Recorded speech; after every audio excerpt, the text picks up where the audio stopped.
Bonjour à tous, j'espère que vous allez bien. Salut William, comment tu vas? Salut Jessie, salut tout le monde, en pleine forme. C'est marrant, tu me demandes jamais comment je vais. Comment tu vas Jessie? Écoute, je vais bien. J'ai fait ma petite méditation en face de la Tour Eiffel après une petite séance de sport. Donc tout va bien. Et je suis content de te retrouver et de vous retrouver. C'est parti. Moi j'ai pris 2 et 1 au tennis, tout va bien. Ça veut dire que t'as gagné? Ah non, j'ai perdu, et c'est vert. Aïe, Bon, oups, oups. euh, aujourd'hui ouais, un petit live pas trop long. On va parler un petit peu des news et du marché. Euh, voilà. Au niveau des news, pas des grosses news. Là, comme vous allez le voir là sur ce qu'on vous a présenté, je sais pas, je vous présente, je vous dis que Mastercard veut bosser avec Solana. Enfin bref, genre c'est nul. Vu là, c'est la qualité des news de cette semaine. Bon bah voilà, Mastercard veut bosser avec Solana pour développer un petit peu leur côté crypto. Quand je lis dans l'effort de construire de la confiance sur les clients, les business et les gouvernements. En l'occurrence, J'ai été très étonné de ces news parce que Solana a quand même eu énormément de problèmes, énormément de bugs, énormément d'arrêts en un an. Et j'ai été étonné de voir Visa qui essaie de travailler avec Solana. Donc, ouais, et puis de très toute façon, surpris. ils ont eu trop de, comment dire, de confluence avec, euh, avec FTX. Je sais pas, j'ai vraiment pas confiance en Solana. C'est vraiment un truc genre hyper à la mainmise en fait Centralisé. des gros VC, des portefeuilles genre privés. Commerciaux qui sont là-dedans et qui font un petit peu ce qu'ils veulent, qui ont des liens étroits avec des grosses banques, des gros commerces, qui ont un petit peu les qui ont un petit peu en fait des gens partout, hein, et je sais pas, je suis vraiment pas fan de Solana. Euh, alors en soi, le projet, la technologie, ben pourquoi pas, hein, je dis pas le contraire, mais c'est une technologie comme une autre, il la développe et il faut en fait des gens qui développent des technologies sur la crypto pour que le secteur en fait en soit grandi, ça c'est évident. Euh, quand Internet s'est développé avant l'ère 2000, et ben forcément il y a eu des gagnants et des perdants, et c'est comme ça que l'ensemble de la communauté en fait dans un domaine en fait grandit, hein. Mais c'est plus en fait l'équipe derrière qui est beaucoup trop de mèche avec des gens vraiment peu recommandables, et je suis vraiment pas fan de ça quoi. Donc On passe à l'analyse de marché. Tu as encore une petite actualité pour nous? ouais, juste un instant encore là, pour dire ouais, Tornado Cash, le développeur en fait qui a fait un premier tweet la première fois depuis que il est sorti de prison. Alors ça, je trouve ça genre juste incroyable que en fait le gars, il fait du dev, il développe un code pour Tornado Cash et puis en fait on le fout en prison parce qu'on considère que Tornado Cash en fait est utilisé de manière beaucoup trop malsaine, alors que ça reste du code et qu'il y a aussi une forme de liberté de presse entre guillemets quoi. Donc, et sachant qu'il y a des gens qui ont fait des choses beaucoup plus graves et qui sont pas en prison, hein. Dixit SBF, hein. SBF, là, le fondateur Qui est Sam Bankman-Fried. qui est sorti avec l'argent qu'il a volé, notamment. Ouais, Quand on dit enfin, ça, on ne dit des rien. conneries comme ça, mais genre, des gens qui ne sont pas punis en fait dans cette industrie, qui sont encore une fois genre qui ont des liens beaucoup trop étroits avec des gens un petit peu trop puissants dans certains gouvernements et qui s'en sortent en fait vraiment genre comme si ils ont, ils ont, ils ont rien fait de mal, alors qu'il y a des gens qui viennent et qui développent en fait des applis qui sont utiles et pratiques pour en particulier à la privacy et qu'on met en prison juste parce qu'on considère ça comme comme comment dire comme interdit, comme dangereux par rapport à certains intérêts, quoi. Mais pour moi, Tornado Cash, c'est un petit peu comme, c'est vraiment en fait pour améliorer en fait sa privacy sur Ethereum, à la manière que fait un CoinJoin sur Bitcoin, quoi. Un CoinJoin, je sais pas si vous savez ce que c'est, mais c'est un processus qui permet en fait de, de collaborer avec d'autres UTXO appartenant. Alors UTXO en fait c'est une sorte d'adresse publique de Bitcoin qui vous appartient, une clé publique, hein, une clé privée, une paire de clés publiques privées qui vous appartient, et ça vous permet en fait du coup en fait de collaborer avec d'autres gens pour réaliser dans la même transaction un échange, ou plutôt un envoi en fait de crypto euh, vers une autre adresse qui sera faite de manière beaucoup plus discrète et beaucoup plus respectueuse en fait du coup de votre privacy, plutôt que de l'avoir fait en fait de manière directe depuis votre compte principal entre guillemets. Je prends l'exemple, si maintenant dans 10 ans l'essor des cryptos continue à être ce qu'il est, etc., et à bien se développer, et que votre boulanger vous commence à vous proposer en fait d'acheter de la baguette avec du BTC, ou en l'occurrence plutôt des Satoshi, bah, en fait la chose qu'il faut absolument pas faire, c'est de prendre votre compte principal avec la quasi-intégralité de vos BTC ou de vos Satoshi dessus, et d'émettre du coup directement en fait une transaction depuis ce compte-là vers le compte du boulanger. Genre, en ce sens, il pourra en fait avoir absolument, il pourra savoir vraiment tout de votre compte, du montant qui est stocké dessus, etc. Et en termes de privacy, c'est vraiment catastrophique. On ne peut pas dire le contraire. Lorsque vous payez avec votre carte bancaire Visa, Mastercard chez un commerçant, il ne peut pas savoir ce que vous avez sur votre compte bancaire. C'est exactement la même chose.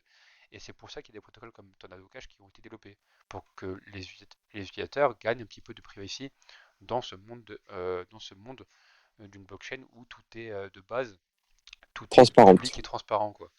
Bon, Mais on a fait une petite vidéo sur les wallets, n'oubliez pas d'aller la regarder, vous allez tout comprendre. exactement, ouais. Mais ouais, juste pour finir avec ça, c'est que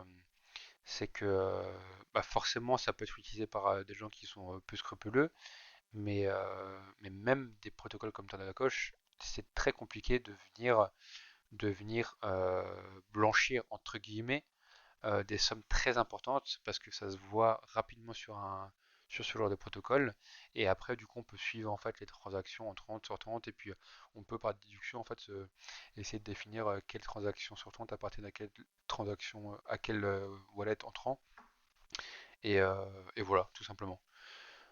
Donc voilà pour ça, un petit peu pour mon coup de gueule par rapport à ça. Bon. Google Cloud supporte Polygon pour l'aider à développer son écosystème. J'en dis pas plus. Polygon, je suis pas extrêmement fan. Ils essaient de développer leur solution de Zero Knowledge Rollups. Peut être pas mal. Je crois qu'elle est pas encore sortie, il me semble. Je suis pas sûr. Mais après, bon, ça reste quand même une team genre qui ont eu quelques déboires. Et puis, je suis pas super fan de Polygon. Mais à voir en fonction de leur solution qu'ils vont déployer sur Entre, le marché. entre Solana et Polygon, c'est ta semaine. Tes Ouais, projets préférés à l'avant. ouais, mais je parle d'eux parce qu'en fait, il y a pas grand-chose cette semaine. Ouais, ouais. Il y avait quoi encore une dernière? Ouais, c'est Coinbase qui avait menacé en fait de quitter le territoire US si la SEC, euh, si la SEC ne clarifiait pas ses positions par rapport à la crypto, parce que bon, l'année dernière, il y avait quand même des news comme quoi les US étaient hyper pro crypto, et qu'ils allaient build en fait tout un écosystème vraiment éco-friendly pour la crypto en US, et au final pas du tout. Genre les régulations se font de plus en plus difficiles, et pour quand même pas, ils en pâtissent un petit peu, hein, ce qui est normal. Et donc là, j'ai l'impression qu'il faut un petit, pas forcément un coup de bluff, mais éventuellement un coup de pression, quoi. Donc bon, voilà pour les news. On va Et passer là, c'est le moment préféré, c'est l'analyse de marché. le moment préféré. Là, le live commence. Ah, Bah, rendez-vous sur le BTC, 29 600, 29 600, fin de semaine dernière, début de semaine, là, c'était sur du 27 000, on prend plus de 2000. Un ping-pong monstrueux, là, de plus de 1000, moins de 1000, plus de 1000 en l'espace de... c'est quoi? C'est mardi 25 avril 22 h, jeudi, allez, mercredi 23 h, boum. Genre on fait plus 2, moins 2, plus 2. C'est n'importe quoi. C'est de la grosse volatilité comme on n'aime pas. Si vous tradez là-dessus,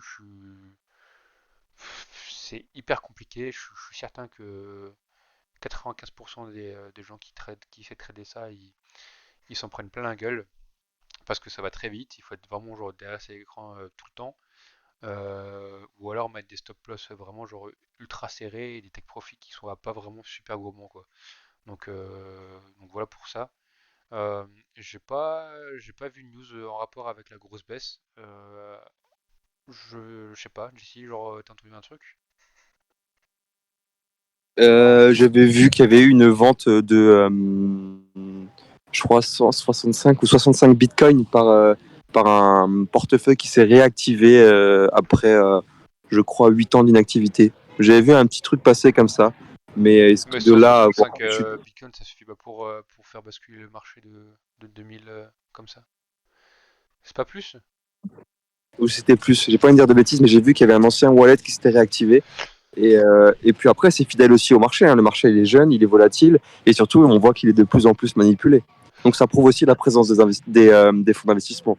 Mais ce que tu dis, ouais, il y a pas mal en ce moment là des news sur des vieux wallets qui sont en train de se faire activité, qui sont en train de se faire réactiver.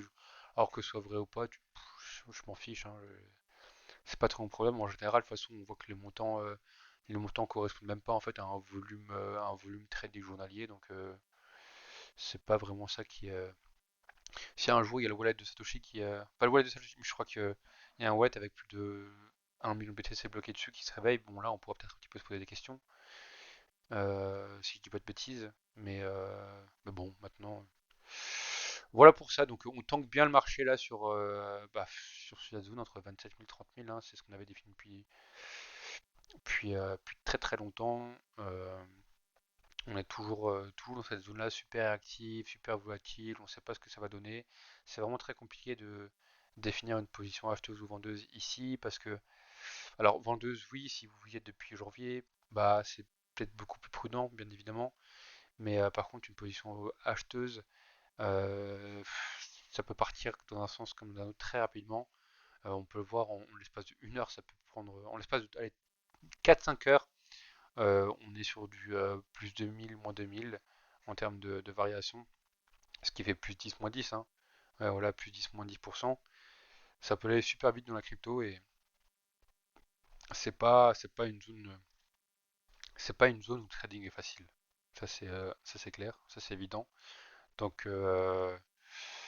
je conseille aux plus prudents de rester prudent et de pas trader ce rectangle-là, quoi, tout simplement.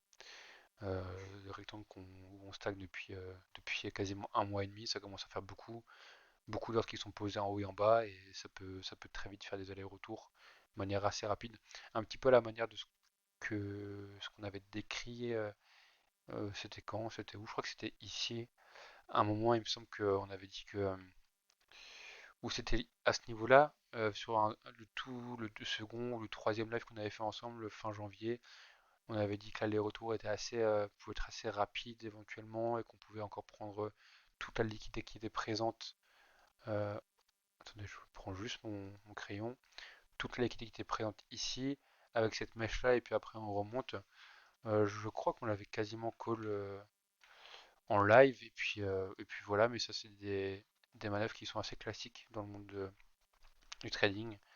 On vient faire croire que ça va cracher et puis derrière ça repart très haut, très facilement. Un petit peu ce qui s'est passé là début mars, hein. On crache très rapidement aux 19 000 et puis après en l'espace de quelques jours, hein, 3-4 jours, la correction elle est effacée, elle est plus là et puis on repart dans une dynamique haussière assez impulsive. Donc voilà pour ça. La dominance du Bitcoin, elle suit la courbe du Bitcoin. Donc on voit que c'est vraiment le BTC qui a la main pour l'instant, que les liquidités affluent vers le BTC, que vraiment il attire toute l'attention. Donc, donc voilà pour ça. On est sur des niveaux à 48%. On est sur quasiment un plus haut depuis 19 juillet 2021. Donc là, si on dépasse encore de quelques dixièmes de pourcent, on va arriver sur des plus hauts qu'on n'a pas eu depuis quasiment 2 ans, hein. Ah, même, ouais, bah oui, même plus de 2 ans. Ça Donc, commence à faire long, hein. ouais, donc ça montre vraiment que là, le BTC, là, il attire beaucoup les regards et lorsque éventuellement, hein, le scénario hyper optimiste, lorsque BTC aura fini de prendre l'équité, qu'il aura fini de monter, etc., pourquoi pas espérer un petit dégonflement du BTC pour à l'avantage d'Ethereum et des altcoins. Donc logiquement, classiquement, si la dominance du BTC augmente, bah forcément ETH BTC diminue aussi un petit peu, ce qui est logique, ce qui est normal. Et c'est ce qu'on voit du coup sur ce graphique. Là, on est sur ETH BTC. Et donc là, on voit que depuis plusieurs jours, là, depuis 12 jours exactement, on a fait un top il y a 12 jours, ce qui coïncidait un petit peu avec la semaine de la mise à jour d'Ethereum, là, Chapella. Shanghai Chapella, appelez ça comme vous voulez. Et depuis, hop, on vient nouveau corriger. Donc ça montre juste que BTC est le roi et que Ethereum est un petit peu à la traîne. Et en toute logique, si Ethereum est un petit peu à la traîne et qu'il y a juste BTC qui vient et qui fait ses petits pumps plus ou moins réguliers, bah forcément au niveau des alts, c'est pas non plus, c'est pas dingue.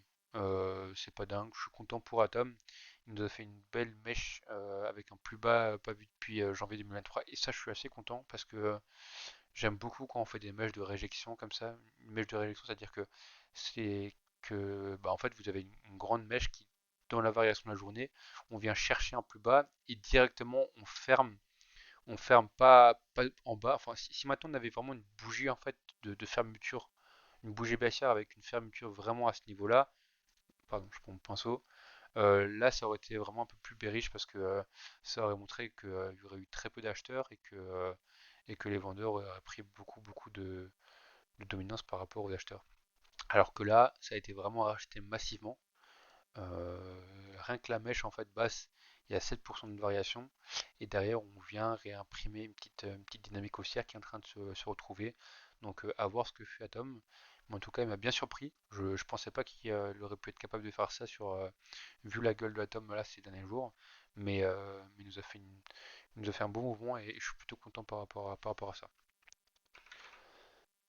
Ensuite, Injective, bah, il nous fait du Injective, hein.